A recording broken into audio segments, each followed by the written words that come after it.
Little Dorrit by Charles Dickens. Book 1, Poverty. Chapter 35. What was behind Mr Pancks on Little Dorrit's hand.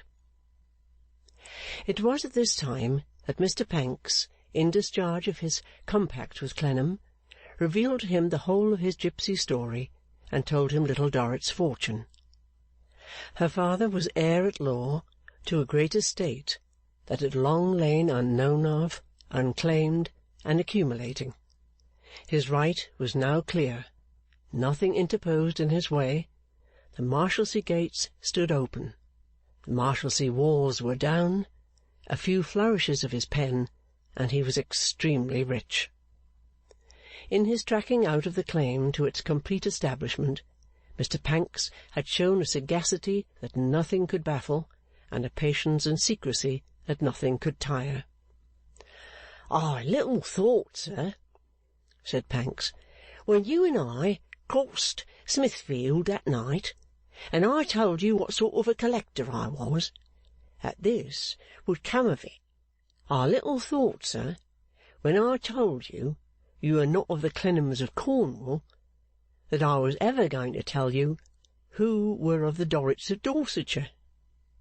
He then went on to detail how, having that name recorded in his note-book, he was first attracted by the name alone; how, having often found two exactly similar names, even belonging to the same place, to involve no traceable consanguinity, near or distant, he did not at first give much heed to this, except in the way of speculation as to what a surprising change would be made in the condition of a little seamstress, if she could be shown to have any interest in so large a property; how he rather supposed himself to have pursued the idea into its next degree, because there was something uncommon in the quiet little seamstress which pleased him and provoked his curiosity; how he had felt his way inch by inch, and "moulded out, sir" (that was Mr Pancks's expression), grain by grain; how, in the beginning of the labour described by this new verb, and to render which the more expressive, Mr Pancks shut his eyes in pronouncing it, and shook his hair over them, he had alternated from sudden lights and hopes to sudden darkness and no hopes, and back again and back again; how he had made acquaintances in the prison, expressly that he might come and go there, as all other comers and goers did; and how his first ray of light was unconsciously given him by Mr Dorrit himself, and by his son, to both of whom he easily became known, with both of whom he talked much casually, but always molin, you'll observe, said Mr Pancks, and from whom he derived, without being at all suspected, 2 or 3 little points of family history, which, as he began to hold clues of his own, suggested others; how it had at length become plain to Mr Pancks that he had made a real discovery of the heir at law to a great fortune, and that his discovery had but to be ripened to legal fullness and perfection; how he had thereupon sworn his landlord, Mr Rugg, to secrecy in a solemn manner, and taken him into the Moleing partnership; how they had employed John Chivery as their sole clerk and agent, seeing to whom he was devoted; and how, until the present hour, when authorities mighty in the bank and learned in the law declared their successful labours ended, they had confided in no other human being. "So, if the whole thing had broken down, sir," concluded Pancks, "at the very last, say the day before the other day, when I showed you our papers in the prison yard, or say that very day, nobody but ourselves would have been cruelly disappointed, or a penny the worse." Clennam, who had been almost incessantly shaking hands with him throughout the narrative, was reminded by this to say, in an amazement which even the preparation he had had for the main disclosure smoothed down, "My dear Mr Pancks, this must have cost you a great sum of money." "Pretty well, sir," said the triumphant Pancks. "No trifle, though we did it as cheap as it could be done, and the outlay was a difficulty, let me tell you." 'A difficulty,' repeated Clennam. 'But the difficulties you have so wonderfully conquered in the whole business,' shaking his hand again. 'I'll tell you how I did it,' said the delighted Pancks, putting his hair into a condition as elevated as himself. 'First, I spent all I had of my own. That wasn't much.' 'I'm sorry for it,' said Clennam. 'Not that it matters now, though. Then what did you do?' 'Then,' answered Pancks, 'I borrowed a sum of my proprietor.' 'Of Mr Casby?' said Clennam. 'He's a fine old fellow.' 'Noble old boy, an't he?' said Mr Pancks, entering on a series of the driest snorts. 'Generous old buck. Confiding old boy. Philanthropic old buck. Benevolent old boy. 20%. I engaged to pay him, sir. But we never do business for less at our shop.' Arthur felt an awkward consciousness of having, in his exultant condition, been a little premature. 'I said to that boiling over old Christian,' Mr Pancks pursued, appearing greatly to relish this descriptive epithet, 'that I'd got a little project on hand, a hopeful one. I told him a hopeful one, which wanted a certain small capital. I proposed to him to lend me the money on my note, which he did, at 20, sticking the 20 on in a business-like way, and putting it into the note to look like a part of the principal.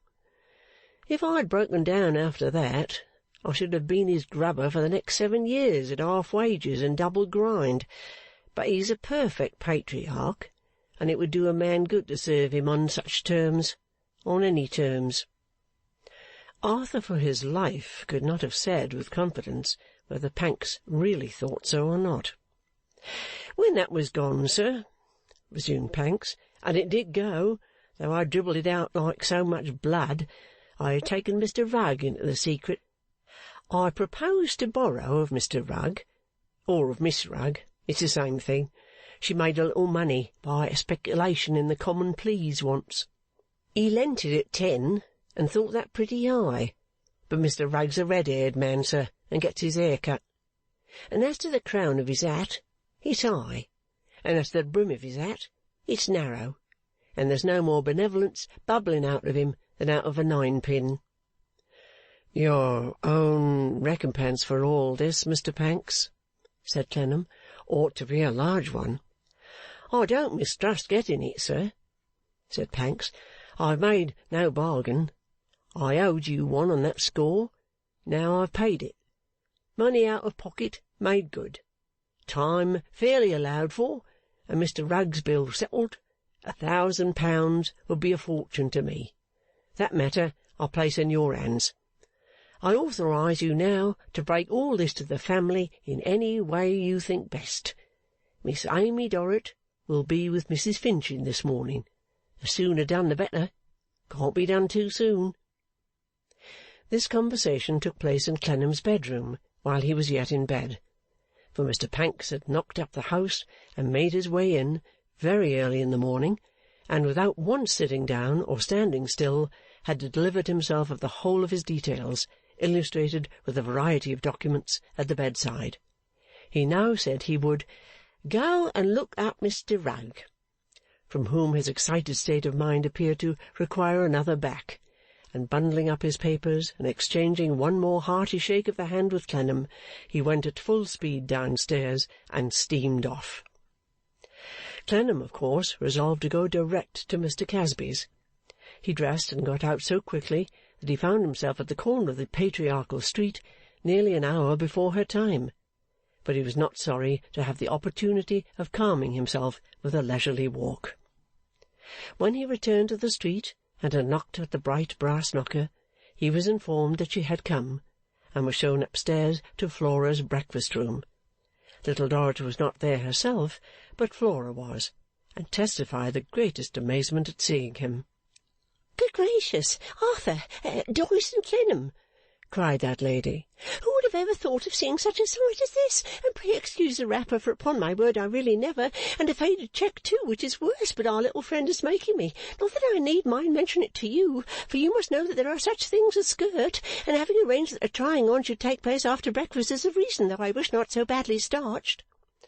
"I ought to make an apology," said Arthur, "for so early and abrupt a visit, but you will excuse it when I tell you the cause." "Your time's for ever fled, Arthur," returned Mrs. Finching. "Pray excuse me if Doyce and Clennam infinitely more correct, and though unquestionably distant, still distance lends enchantment to the view. At least I don't mean that, and if I did I suppose it would depend considerably on the nature of the view, but I'm running on again, and you put it all out of my head." She glanced at him tenderly, and resumed. "In times for ever fled, I was going to say it would have sounded strange indeed for Arthur Clennam, Doyce and Clennam, naturally quite different, to make apologies for coming here at any time, but that is past, and what is past can never be recalled except in his own case, as poor Mr. F. said when he was in spirits, cucumber, and therefore never ate it." She was making the tea when Arthur came in, and now hastily finished that operation. "Papa," she said, all mystery and whisper, as she shut down the teapot lid, "is sitting prosingly breaking his new-laid egg in the back parlour over the City article, exactly like the woodpecker tapping, and need never know that you are here, and our little friend, you are well aware, may be fully trusted when she comes down from cutting out at the large table overhead." Arthur then told her, in the fewest words, that it was their little friend he came to see, and what he had to announce to their little friend. At which astounding intelligence, Flora clasped her hands, fell into a tremble, and shed tears of sympathy and pleasure like the good-natured creature she really was. "Oh, for goodness' sake, let me get out of the way first," said Flora, putting her hands to her ears and moving towards the door, "or I know I shall go off dead and screaming, and make everybody worse than the dear little thing only this morning looking so nice and neat and good, and yet so poor and now a fortune is. She really deserves it too. And might I mention it to Mr. F.'s aunt, Arthur, not Doyce and Clennam, for this once, or objectionable not on any account?" Arthur nodded his free permission. Since Flora shut out all verbal communication, Flora nodded in return to thank him, and hurried out of the room. Little Dorrit's step was already on the stairs, and in another moment she was at the door. Do what he could to compose his face, he could not convey so much of an ordinary expression into it, but at the moment she saw it, she dropped her work and cried, "Mr. Clennam, what's the matter?" "Nothing, nothing. That is, no misfortune has happened. I have come to tell you something, but it is a piece of great good fortune." "Good fortune?" "Wonderful fortune." They stood in a window, and her eyes, full of light, were fixed upon his face. He put an arm about her, seeing her likely to sink down. She put a hand upon that arm, partly to rest upon it, and partly so to preserve their relative positions, as that her intent look at him should be shaken by no change of attitude in either of them. Her lips seemed to repeat, "Wonderful fortune." He repeated it again aloud. "Dear Little Dorrit, your father." The ice of the pale face broke at the word, and little lights and shoots of expression passed all over it. They were all expressions of pain. Her breath was faint and hurried. Her heart beat fast. He would have clasped the little figure closer, but he saw that the eyes appealed to him not to be moved. "Your father can be free within this week. He does not know it. We must go to him from here to tell him of it. Your father will be free within a few days. Your father will be free within a few hours. Remember, we must go to him from here to tell him of it." That brought her back. Her eyes were closing, but they opened again. "This is not all the good fortune. This is not all the wonderful good fortune, my dear Little Dorrit. Shall I tell you more?" Her lips shaped yes. "Your father will be no beggar when he is free. He will want for nothing. Shall I tell you more? Remember, he knows nothing of it. We must go to him from here to tell him of it." She seemed to entreat him for a little time, he held her in his arm, and after a pause bent down his ear to listen. "Did you ask me to go on?" "Yes." "He will be a rich man. He is a rich man. A great sum of money is waiting to be paid over to him as his inheritance. You are all henceforth very wealthy. Bravest and best of children, I thank heaven that you are rewarded." As he kissed her, she turned her head towards his shoulder, and raised her arm towards his neck, cried out, "Father, father, father!" and swooned away. Upon which Flora returned to take care of her, and hovered about her on a sofa, intermingling kind offices and incoherent scraps of conversation in a manner so confounding that whether she pressed the Marshalsea to take a spoonful of unclaimed dividends, for it would do her good, or whether she congratulated Little Dorrit's father on coming into possession of 100,000 smelling bottles, or whether she explained that she put 75,000 drops of spirits of lavender on 50,000 pounds of lump sugar, and that she entreated Little Dorrit to take that gentle restorative, or whether she bathed the foreheads of Doyce and Clennam in vinegar, and gave the late Mr. F. more air, no one with any sense of responsibility could have undertaken to decide. A tributary stream of confusion, moreover, poured in from an adjoining bedroom, where Mr. F.'s aunt appeared, from the sound of her voice, to be in a horizontal posture awaiting her breakfast, and from which bower that inexorable lady snapped off short taunts whenever she could get a hearing, as, "Don't believe it's his doing," and "He needn't take no credit to himself for it," and "It'll be long enough, I expect, afore he'll give up any of his own money," all designed to disparage Clennam's share in the discovery, and to relieve those inveterate feelings with which Mr. F.'s aunt regarded him. But Little Dorrit's solicitude to get to her father, and to carry the joyful tidings to him, and not to leave him in his jail a moment with this happiness in store for him and still unknown to him, did more for her speedy restoration than all the skill and attention on earth could have done. "Come with me to my dear father.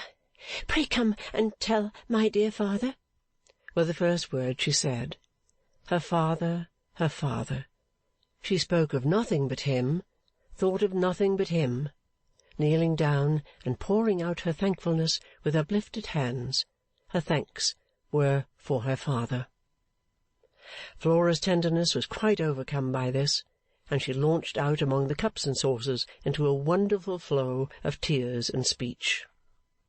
"I declare," she sobbed, "I never was so cut up since your mamma and my papa, not Doyce and Clennam for this once, but give the precious little thing a cup of tea, and make her put it to her lips at least. Pray, Arthur, do. Not even Mr. F.'s last illness, for that was of another kind, and gout is not a child's affection, though very painful for all parties, and Mr. F. a martyr with his leg upon a rest, and the wine trade in itself inflammatory, for they will do it more or less among themselves, and who can wonder? It seems like a dream, I am sure, to think of nothing at all this morning, and now mine's of money, is it really? But you must know, my darling love, because you never still will be strong enough to tell him all about it upon teaspoons, mightn't it be even best to try the directions of my own medical man, for though the flavour is anything but agreeable, still I force myself to do it as a prescription, and find a benefit. You'd rather not, why no, my dear, I'd rather not, but still I do it as a duty. Everybody will congratulate you, some in earnest and some not, and many will congratulate you with all their hearts, but none more so, I do assure you, from the bottom of my own. I do myself, though sensible of blundering and being stupid, and will be judged by Arthur, not Doyce, Clennam, for this once. So good-bye, darling, and God bless you, and may you be very happy, and excuse the liberty, finding that the dress shall never be finished by anybody else, but shall be laid by for a keepsake, just as it is, and called Little Dorrit, though why that strangest of denominations any time I never did myself, and now I never shall." Thus Flora, in taking leave of her favourite, Little Dorrit thanked her, and embraced her over and over again, and finally came out of the house with Clennam, and took coach for the Marshalsea. It was a strangely unreal ride through the old squalid streets, with a sensation of being raised out of them into an airy world of wealth and grandeur.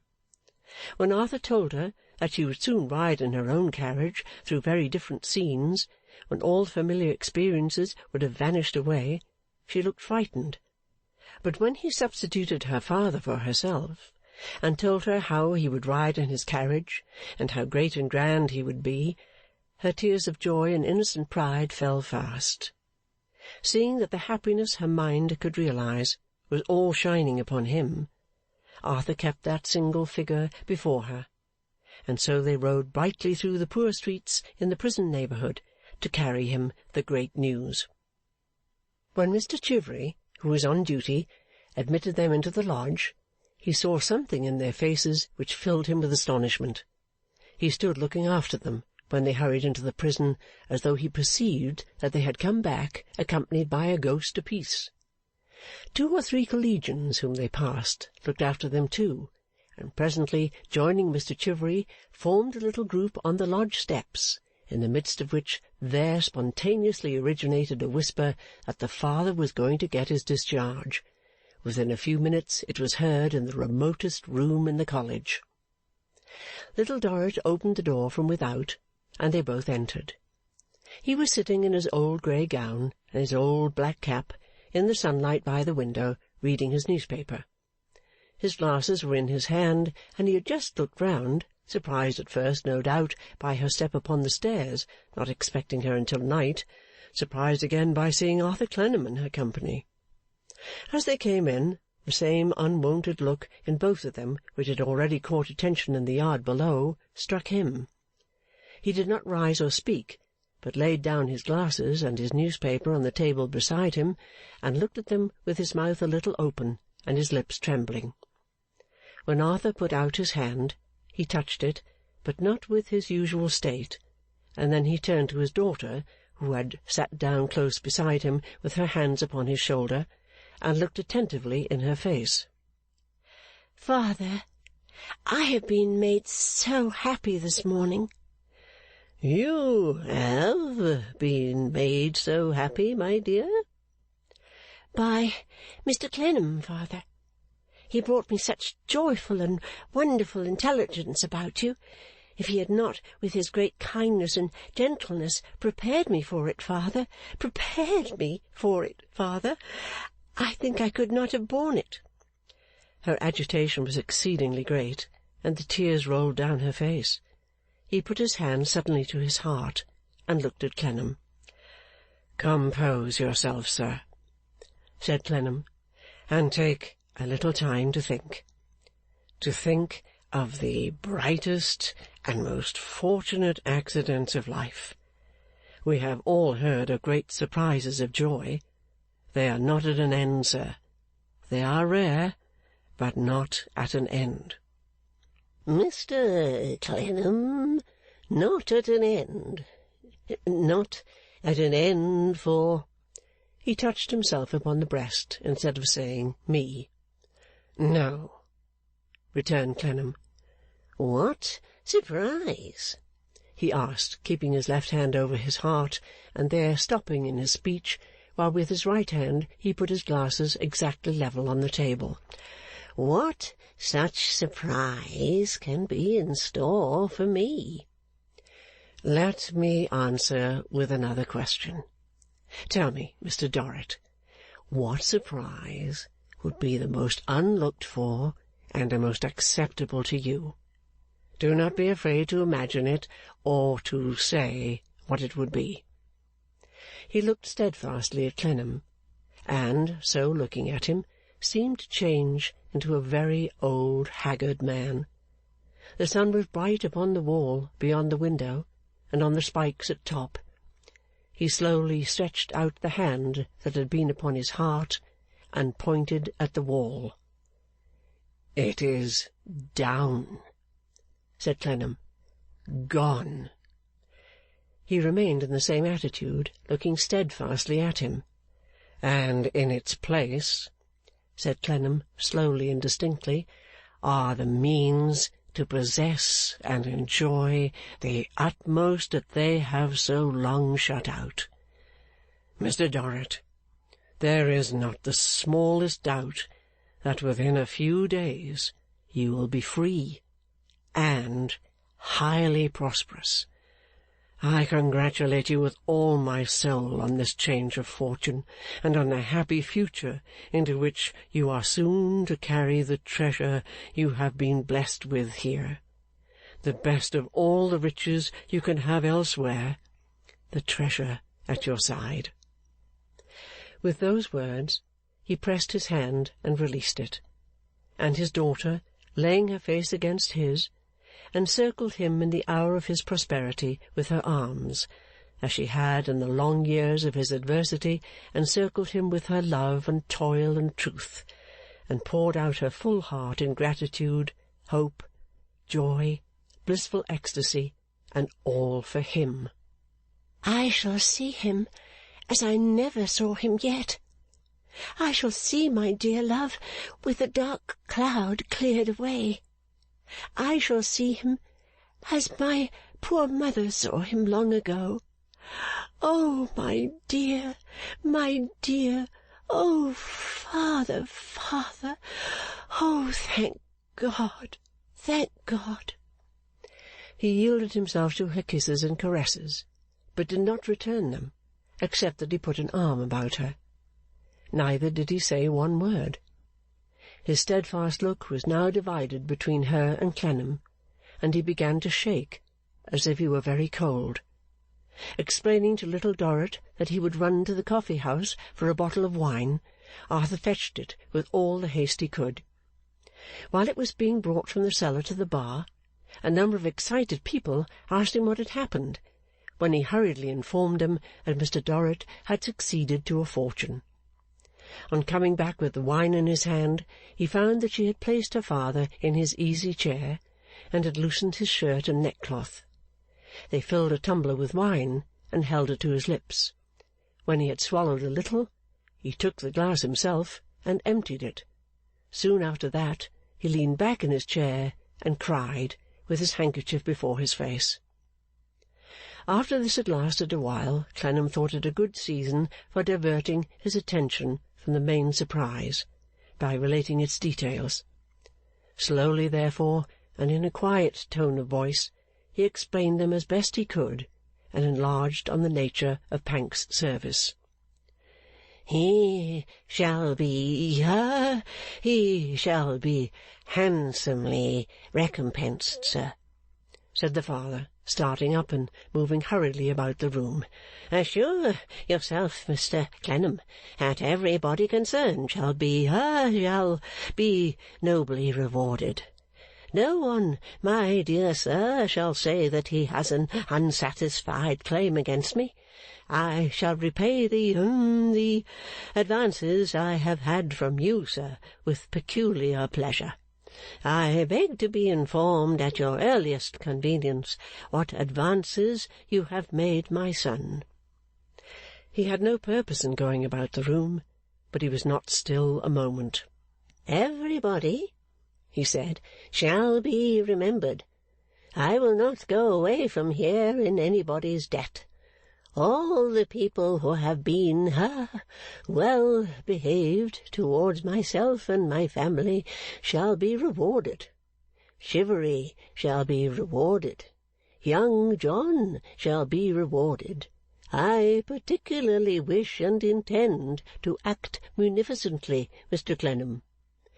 "Will you allow me," said Arthur, laying his purse on the table, "to supply any present contingencies, Mr. Dorrit? I thought it best to bring a sum of money for the purpose." "Thank you, sir, thank you. I accept with readiness at the present moment what I could not an hour ago have conscientiously taken. I am obliged to you for the temporary accommodation. Exceedingly temporary, but well timed, well timed." His hand had closed upon the money, and he carried it about with him. "Be so kind, sir, as to add the amount to those former advances to which I have already referred, being careful, if you please, not to omit advances made to my son. A mere verbal statement of the gross amount is all I shall require." His eye fell upon his daughter at this point, and he stopped for a moment to kiss her and to pat her head.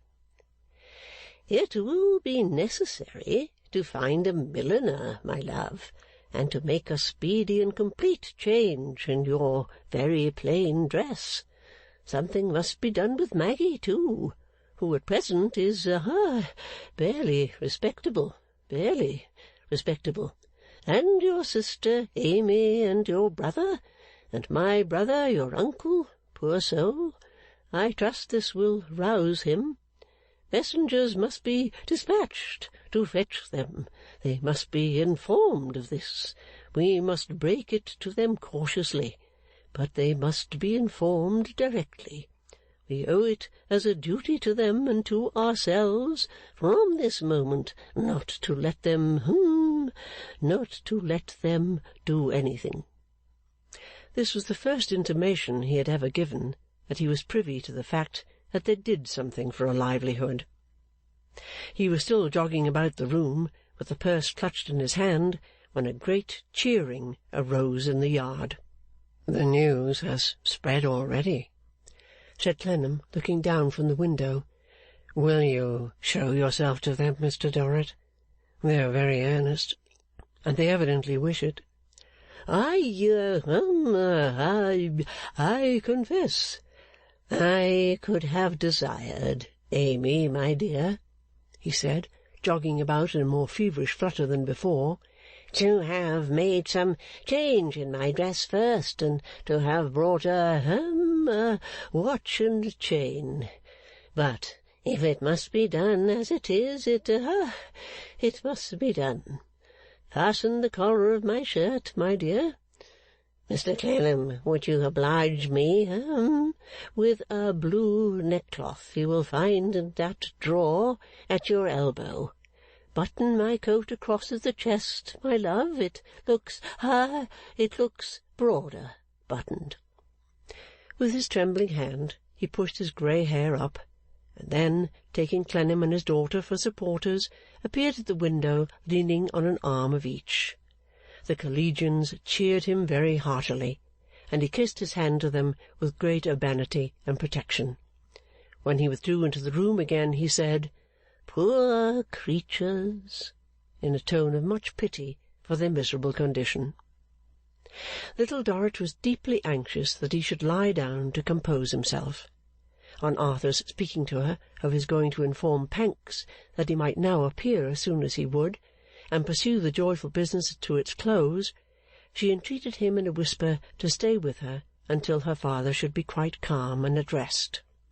He needed no second entreaty, and she prepared her father's bed, and begged him to lie down.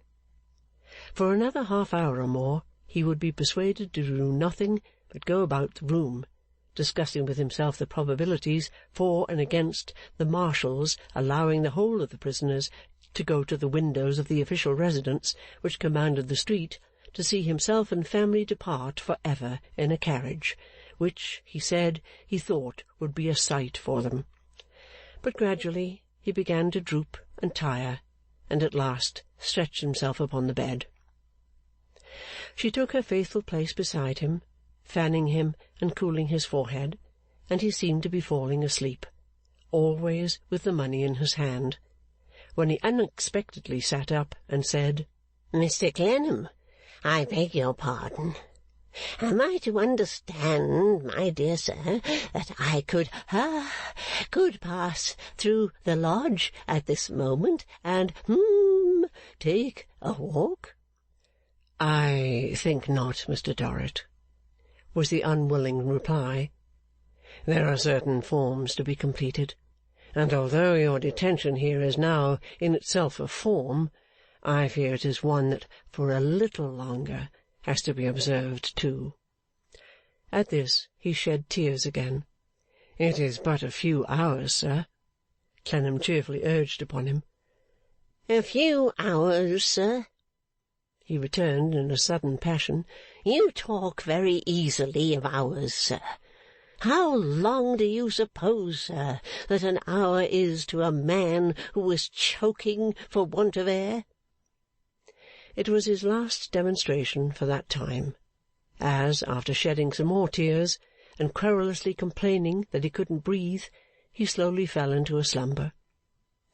Clennam had abundant occupation for his thoughts, as he sat in the quiet room watching the father on his bed and the daughter fanning his face. Little Dorrit had been thinking too. After softly putting his grey hair aside, and touching his forehead with her lips, she looked towards Arthur, who came nearer to her, and pursued in a low whisper the subject of her thoughts. Mr. Clennam, will he pay all his debts before he leaves here? No doubt. All.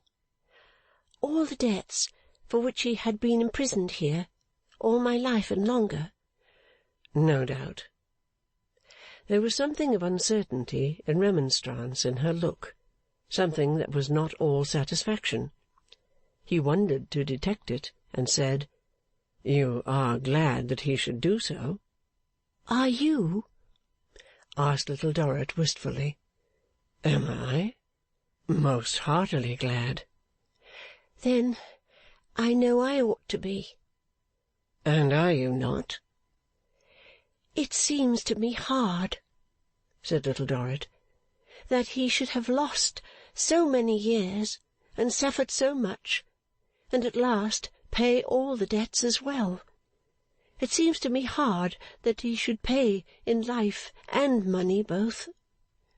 "My dear child," Clennam was beginning. "Yes, I know I am wrong," she pleaded timidly. "Don't think any worse of me. It has grown up with me here." The prison, which could spoil so many things, had tainted Little Dorrit's mind no more than this. Engendered as the confusion was in compassion for the poor prisoner, her father, it was the first speck Clennam had ever seen. It was the last speck Clennam ever saw of the prison atmosphere upon her. He thought this, and forbore to say another word. With the thought, her purity and goodness came before him in their brightest light. The little spot made them the more beautiful. Worn out with her own emotions, and yielding to the silence of the room, her hand slowly slackened and failed in its fanning movement, and her head dropped down on the pillow at her father's side. Clennam rose softly, opened and closed the door without a sound, and passed from the prison, carrying the quiet with him into the turbulent streets. End of Book 1, Chapter 35.